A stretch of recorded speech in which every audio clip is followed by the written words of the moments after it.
All right. If you guys take a look at the bell ringer up on the board, all you gotta do is just choose the answer that you think is best. I don't expect you guys to know the answer, but this is just kind of a little introduction to our friends in Mesopotamia. All right. I know you guys have been looking at it. You guys ready to go over this one? You guys want to? Yes, no, maybe? I know you're out there. I can hear you clicking. All right, let's go ahead and talk about them. And as I said earlier, the crazier the answer, probably going to be right. All right, number one, on March 21st of each year, there would be a public celebration where the Mesopotamian king would be what? What do you guys think? A. All right, we got an A, praised by the people. That makes sense. You know, it's the king, right? He's supposed to be loved and honored by all. Anybody else? What do you think?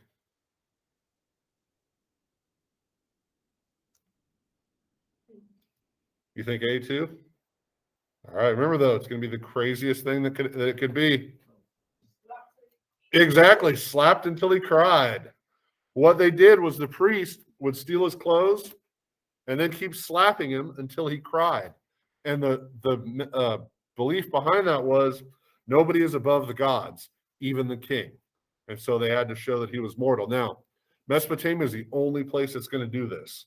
All right, the Egyptians, man, especially the Romans, they're going to equate their king with the gods. So Mesopotamia is a little bit different there. All right, Mesopotamians learning to be scribes were taught by people they called what? What do you guys think? You'd think teacher, but it's not that. Big brother. All right, so if we were in Mesopotamia right now, you guys would call me big brother. All right. Even though I'm like 3 times as old as you. Or 4, pretty close to 4 times. Anyway, I'm not a math teacher. The school's principal was called what? C, school father. So if we were in Mesopotamia, Mr. Gregory would be known as school father.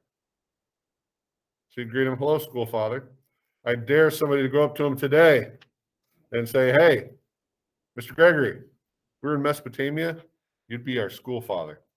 You wouldn't be principal. All right, and the Mesopotamians wrote the first what? Which one? See, book on that. Now that does sound good. That is the crazy answer. It was actually the Farmer's Almanac, and they kind of wrote it accidentally.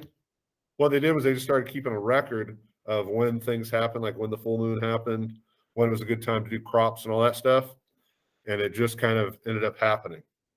All right, let's do it. You guys want to do a couple more? Actually, I got another set of them. All right. So let's take a look at these. All right. Some Mesopotamian homes had, what do you guys think they had? Flushing toilets, whirlpool baths, swimming pools, or overhead fans? Swimming pool, that would have been nice. Huh? Yeah, just put it on the bell ringer. Believe it or not, they had flush toilets. All right. All those thousands of years ago, they figured out how to get rid of human waste from their home automatically, which is kind of nice because there's not going to be too many other people that can do that. All right, here's a very important one. Mesopotamians believed that a person could become ill or unlucky by breaking certain rules or committing sins. One such rule was, on the first day of the month, thou shalt not, boom, eat garlic or a scorpion will sting you. I don't know the correlation between garlic and scorpions, but man, I guess they didn't eat pretty good on the first day of the month. All right. Instead of praying to gods for their souls, Mesopotamians, what do you think? Which one do you think they did? Bless you. You're welcome. Just which one of those just sounds like the craziest? A, had slaves pray for them. Yeah, that is pretty odd. Well, yeah, it's had statues pray for them. All right, because only the elite were allowed into the temples, right? And so most of the people, they would get a statue and tell that statue, hey, can you pray for me? Yeah. Idolatry, right? All right, when someone in a prominent family died, they were usually buried, where do you think? B? That's it, under the floor of his or her house. All right, so imagine having great-granddaddy just right under your feet at all times. All right, that's pretty crazy, isn't it? All right, so let's go ahead. You can close out that document right now. And if you want to open up the Mesopotamian vocabulary Google Doc you got, that'll be good. All right, so our learning target, as I told you guys yesterday, brand new learning target. All right, and we're going to be stuck on this one for a while. So students will be able to analyze primary and secondary documents in order to analyze characteristics of early civilizations in respect to technology, division of labor, government, calendar, and writings. All right, so we're done talking about the Stone Age. All right, and how people started living together and in permanent settlements and villages. Now we're moving on to civilizations. All right, so we're going to look at the early civilizations, what we call the River Valley civilizations. All right, and as we look at them, we got to look at their technology, division of labor, government, calendar, and writings. Those are the big five. And we'll look at all three of those River Valley civilizations. And the first one that we're going to talk about is in Mesopotamia. All right, so as per usual, we're going to start our study of a new place or a new topic with looking at vocabulary. All right, so what's going to happen is I'm going to show you guys some words, actually 12 words that go along with Mesopotamia.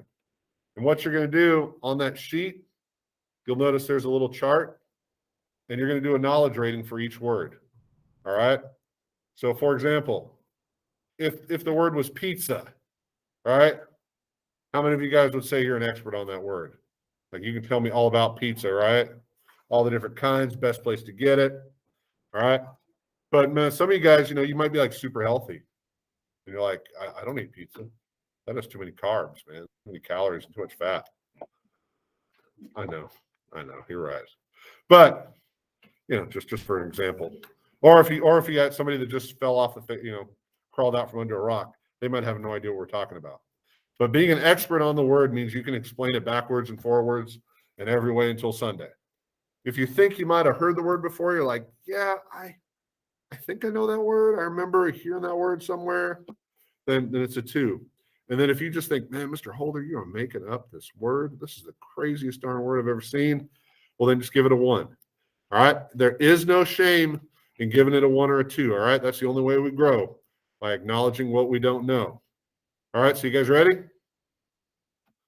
You guys ready? You can say yes. It's okay. You guys ready? Okay, cool. All right. So our first word is architecture. All right. And the picture that's up there is just kind of a clue. It's not necessarily, hey, this is what it is. But if you're an expert on architecture, you know exactly what it is. Give it a 3. If it's like, yeah, I've heard that word, but I'm not sure I could describe it, give it a 2. And then if you just think, man, Mr. Holder, you're just making up words, give it a 1. All right. We good? Everybody got it? And we got 12 of these, as we know. All right, our next word are city-states. City-states. All right, if you're an expert on city-states, man, give it a 3. If you kind of think you know, because, hey, I know the word city and I know the word state, so yeah, probably somewhere in between there, give it a 2. And if you think, man, Mr. Holder, you're just making up words again, give it a 1. Again, no shame in a 1 or a 2. Next, we got cuneiform. Cuneiform, one of my favorite words. All right, if you're an expert in cuneiform, then you shouldn't be in the 8th grade. You should be like working in a museum somewhere or at a university. I'm just kidding. If you think like, man, I've heard this word before. I think I've mentioned the word in class, so you could probably give it a 2 at least. And if you got no idea what I'm talking about, you think I'm just making this up, then give it a 1. No shame in giving it a 1. All right. Next, we've got division of labor. If you notice, that was in our learning target. And you also notice I didn't go over our learning target in depth because I want to be able to make sure we define the word later. So if you're an expert on division of labor, man, give it a 3. If you think you know, give it a 2. And if you've got no idea what we're talking about, give it a 1.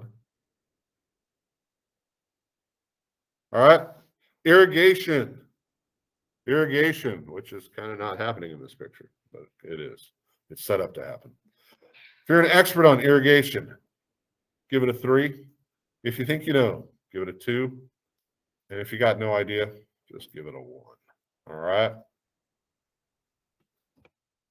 Everybody good? Anybody need me to slow down, go back or anything? No good? All right. Pictographs. All right. We'll actually get to talk about pictographs a couple different times, not just with message